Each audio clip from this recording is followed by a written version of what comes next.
सुंदर जग पाहायचे. आई मला मारू नकोस ग, मला मारू नकोस. खाली बस रे पुरी.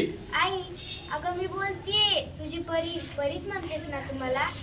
आई बस खाली. मी तुला आई खाली तरी बस ना. कसं इकडे समजू बस. ग. कुणी कुणाला उगाच भेटत नाही, त्यांचे ऋणानुबंध असतात.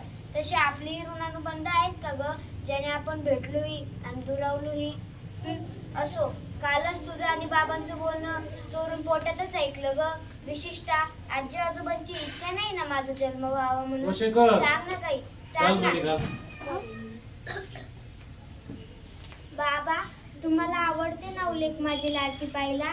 बाबांची लाडकीच असते ना हो. सांगा ना हो बाबा. बाबा तुम्ही काल आईला दवाखान्यात का घेऊन गेला होता.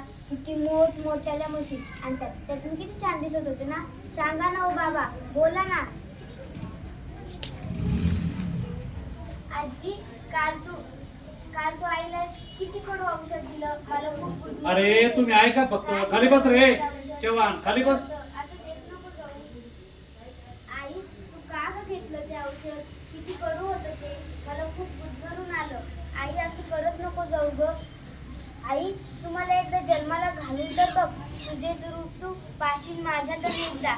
मी मुलगी, बहीण, आई तर कुणाची पत्नी. मग मला गर्भात मारण्याची का ग तुला गई. सांग ना काही, का ग तुला गई. मला समजते तुझी कोंडी, तुझी गुजमाट, पण मी मुळीच त्रास देणार नाही ना ग. खर्चाचं म्हणशील तुम्ही खर्चाचं.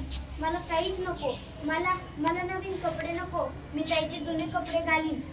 शाळेत जाईन त्याचे जुने कपडे, त्याचे जुने दप्तर वापरीन, त्याचे जुने खेळणे खेळेन आणि मोठी होईल आणि माझ्या हुंड्याची तयारी करेन. बाबांना थोडा सुद्धा त्रास होऊन नाही देईन. आई आता उद्या तुम्हाला काढायला दवाखान्यात जाणार. आता त्याचं दुःख मानू की तूच काही क्षण माझ्या समोर आहे याचा आनंद मानू. सांग ना काही, सांग ना. मुलींच्या संरक्षणाची जबाबदारी घेणार ती कोण. अशा वेळी मला गजर व्हावं वाटतं. या झोपलेल्या मनाचा हा लढा माझ्या अस्तित्वाशी विचारायचा आहे. माझ्यातल्या अस्तित्वाला आणि रेणुकाला सुद्धा. आजपर्यंत आपण नटलो त्यात आपण खरंच समाधानी आहोत का. नाही ना. अरे आपली आत्मशक्ती हाच आपला अलंकार.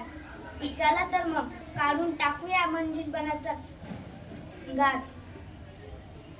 जय हिंद जय भारत.